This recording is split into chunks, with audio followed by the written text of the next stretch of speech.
DGS, I'm Monica Hassan, and welcome to the show. In this episode, we're sharing heat safety tips, helpful ways to navigate back-to-school traffic, profiling one of our valued staff members with the California Commission on Disability Access, shining a spotlight on the California Building Standards Commission, and so much more. But first, let's hear from our director, Ana M. Lasso.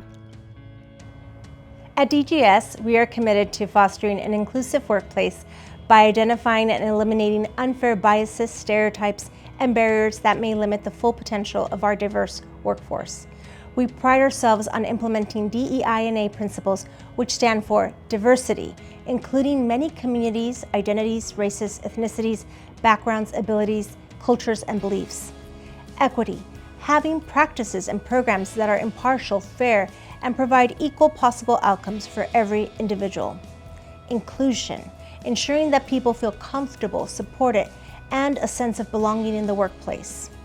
Access, making sure that people of all abilities can fully engage with every aspect of an organization.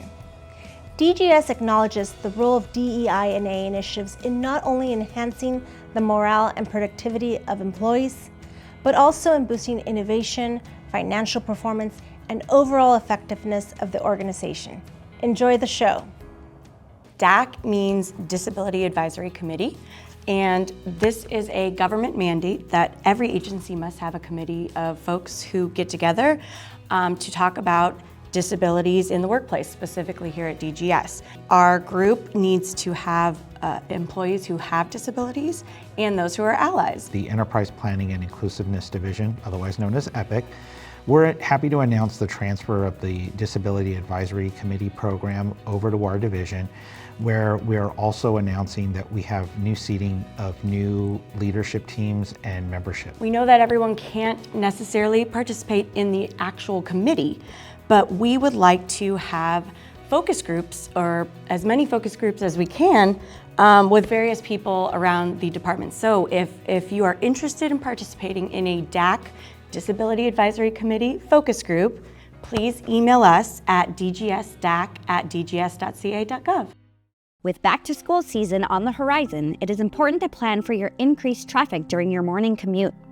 Use the Caltrans Quick Map to identify traffic conditions, closures, CHP incidents, and more at a glance.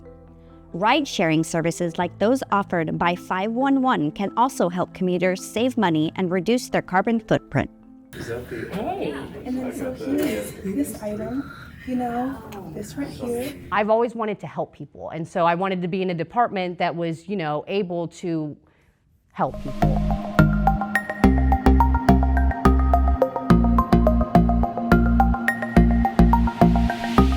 I work at the CCDA, and I am the Marketing and Outreach Analyst. I am the webmaster, so all of the website content I create and make sure that it's accessible to the public. Utilizing social media, from my generation perspective, I've had social media growing up. So I know how, channels can work and how you can network with people and how just the difference of you might not meet this person that's in a digital space, but you can still connect with them and you can be beneficial with them. So with utilizing social media, I wanted to try and expand the platform that CCDA stood on. Yes, we have the website, but if you could follow us on Facebook, is there stuff that you could see that you might have not known that we have? So we want to show people how, fun and informative the CCDA is. I absolutely love traveling with my family. I'm happily engaged.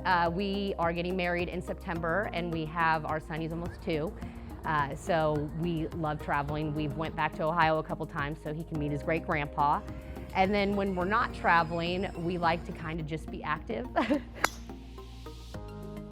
With high temperatures across the Golden State, Californians with access and functional needs are at higher risk for heat-related illnesses. This includes groups such as children, older adults, people with disabilities, limited English proficiency, and transportation disadvantaged. To help reduce health risk, make sure to check for heat advisories and know how long they're expected to last. Make sure to sign up for emergency alerts from local or county officials for the most up-to-date information. Stay cool by visiting a public air-conditioned space, such as a library or community center. Close windows, doors, shades, and curtains at home to prevent sunlight and hot air from heating the interior. Identify family, friends, and neighbors who can be your support network during extreme heat.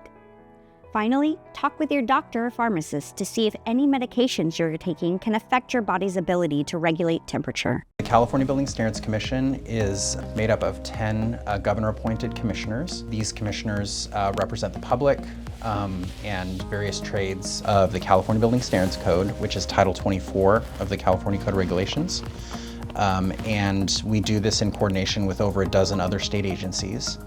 And during this process, we administer it during 2 different code adoption cycles. There's the triennial code adoption cycle, where we adopt several national model codes, and then the intervening code cycle, which happens in between the triennial cycle. So we pretty much have a code cycle every 18 months and don't really get a break in between. We have a lot of resources on our website, like guidebooks, videos, checklists, and other things like that. And we also develop green building standards for most non-residential occupancies. This year, the California Building Standards Commission is celebrating 15 years of the adoption of CALGreen. The most important things in CALGreen, I can think about the electric vehicle provisions, electric vehicle charging, bicycle parking, water conservation, carbon reduction. This is the embodied carbon reduction. It's the newest addition to CALGreen, and it seems like we may not be the first in the world, but we're the first state in the nation that is adopting this, and we are already having discussion with other states and other countries, which is really feels good. Don't miss out on DGS University's upcoming lunch hour sessions. All sessions are held 12 to 1 on Teams. Further details on all sessions will be emailed to you by DGS University. Thanks for watching. This show is possible because of you. So remember to visit the Hello DGS SharePoint page, where you can share story ideas or submit a request to be featured in an episode. Thanks again, and we'll see you next time.